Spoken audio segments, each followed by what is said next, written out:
once you get this on board, everything else just follows. You know, where will I be when I'm 30? I'm only 25. Sorry to all the 30-year-olds that I thought were old when I was in my early 20s. I right now know that I have one life.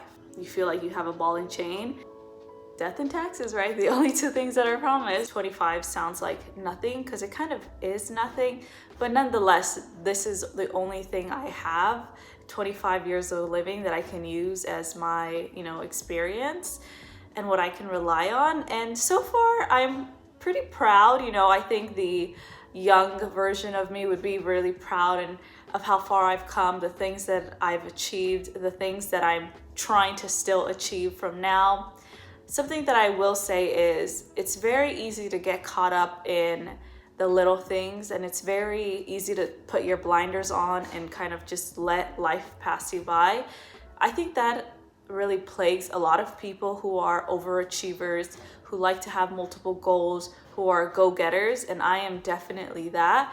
But on the flip side of things, it's very easy to achieve a goal and be excited that you achieved it, and the satisfaction that you get from achieving that goal finishes and comes and goes like this.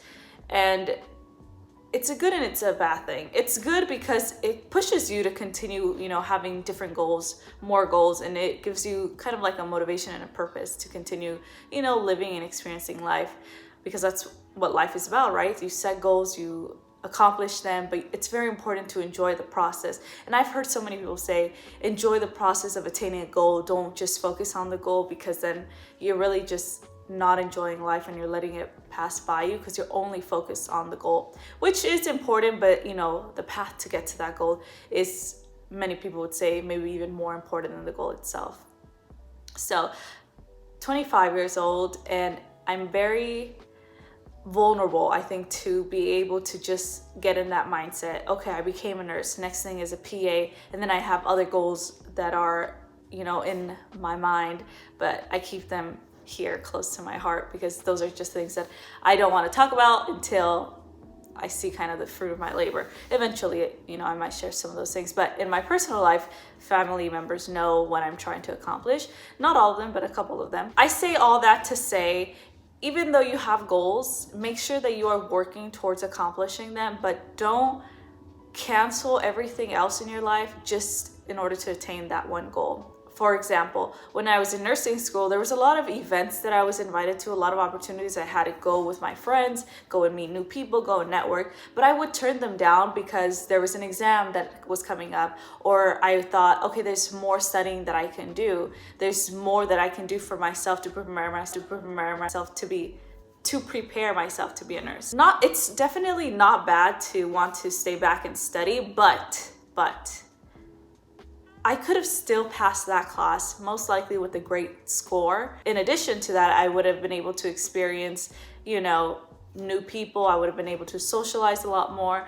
And that's very, very important. I would have been able to enjoy my life a little bit more versus reading a pathophysiology book at 8, 9, 10 p.m. at night, It's very easy to get caught up and let time fly. If there are goals that you're trying to achieve, it's better to start now than later, because I'm 25, there's goals that I want to achieve, and I think, damn, if I would have continued to pursue those goals when I finished high school, I would have had my resume more, stronger. I would have had all the things that I need in order to pursue these passions. But the truth is, I didn't. I decided to go pursue other things, kind of leaving my passions behind. But now that I'm 25, I realize it's okay for me to be multidimensional. It's okay for me to have a career and pursue these passions. And eventually I would like these passions to become my mainstream of income and have my career, on the back burner of things. So that's something that I've learned. I'm only 25. Sorry to all the 30-year-olds that I thought were old when I was in my early 20s. In 5 years, I'll be 30. Knock on wood, hopefully nothing bad happens and I'm still here. I'm pretty excited. I think when I turned 25, I finally felt like a woman, like an established woman.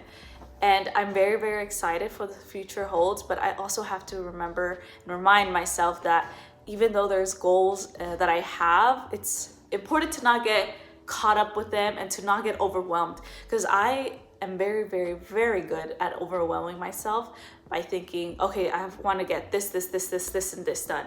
And then I'll list it down, and I realize that some of those things, I have to be more realistic with my expectations, because if I set a goal knowing that that might not happen, I'm just going to set myself up for failure. So those are some of the things that I'm learning. But the important thing is you always do something to work towards your goal, whether it's something little, whether it's something big, because a year from now, you're going to realize that those little things that accumulated on a daily basis turned out to a pretty good amount of things. So for me, and it's kind of hard for me to bring up an example because I don't want to say exactly what passions I'm working on until later. I say all that to say these are just some of the things I've learned by the age of 25. I'm excited to see what things I learned by the age of 30. Sometimes it's very, very easy to get caught up because you have certain goals, but you also have other responsibilities, especially if you wear multiple hats. So if you're a sister, if you're a parent, if you're a daughter, if you're a caregiver, if you're a provider, some of those things, some of those goals could get interrupted because you have these other responsibilities to, meet up to, or these other expectations that you are expected to meet. So I definitely understand that. I wear multiple hats, and sometimes I think I should put some of those passions or some of those goals on the back burner because I have these other responsibilities. But I am not going to do that because I only have one life.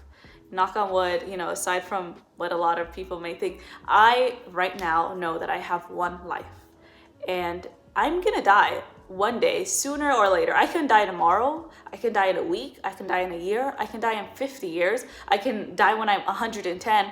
There's no telling to when I will die. And yes, it's important. Yes, I understand everybody has to have certain things that they must do in order to be able to provide, in order to be able to live. There's just things that we need, shelter, food, things like that, basic needs. But you can be living, but you can be living and not be alive. And that's something that terrifies me. I'm not afraid of dying at a young age. I'm afraid of dying and living a life that I wasn't enjoying, of living a life that I felt like I had no purpose, or I was just going through the motions of things. And that's something that I never want to experience. Death is something that, death and taxes, right? The only two things that are promised.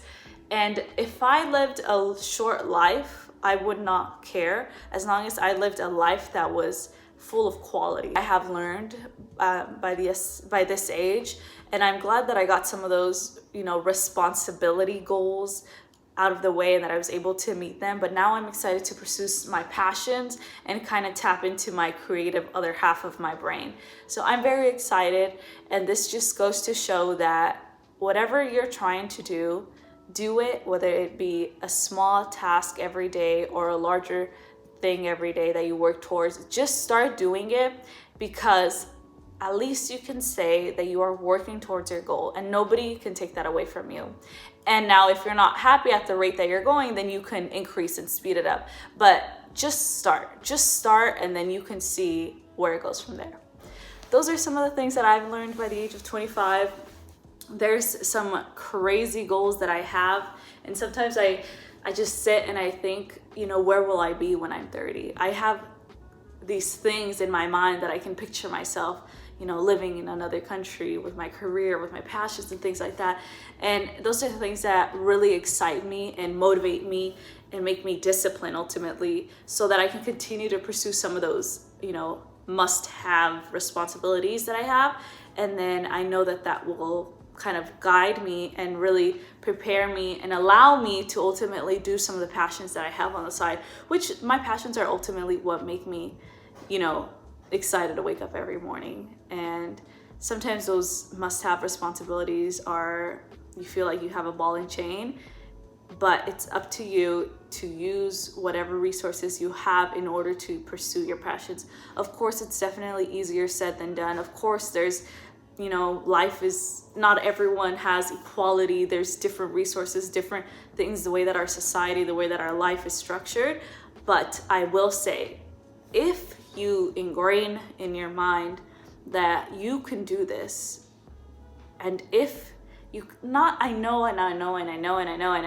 it's easier said than done, but one of the great things is that once you get this on board, everything else just follows. It'll just lead. So let this lead, let your mind lead you wherever it is you want to go. Even if you're like, I don't know how the heck I'm gonna get what I want. I don't know how I'm gonna make it from here to here. But I don't know how it's gonna happen, but I know it's gonna happen. Then it'll happen one way or another. It'll happen. Now, it may not be the exact thing that you thought, or you may along the way realize this is not what I want, and you'll change what you thought you wanted, and that's okay. But if that's what you think you want, you go and you get it. Because guess what? A year from now, if nothing happens and you're still alive, you're gonna wake up and you're gonna be like, shit, I did not do nothing this entire year to work towards what I want. Or shit, I did nothing this month to work towards what I want. So little steps, little realistic steps that you can take in order to make those dreams come true. Hello, future me. This is 25-year-old you. I'm excited to see what life has had in store for you. I hope you pursued your passions. I hope you've lived a life with quality. I hope you've lived a life of abundance. I hope you've had a life of hope. I hope you just lived a good life. And of course, life is not perfect. Things happen. There's terrible things that go on that I don't need to remind you of. I'm sure you can look outside your window. You can think of things, plenty of things. But despite all of that, there's still things that you can do within yourself to have a beautiful, beautiful, beautiful life. Because no matter what, no matter how bad you think you have it, there's always someone else who has it worse. Just saying. Well, this is the end of the video. Hope you guys enjoyed it, and until next time, bye.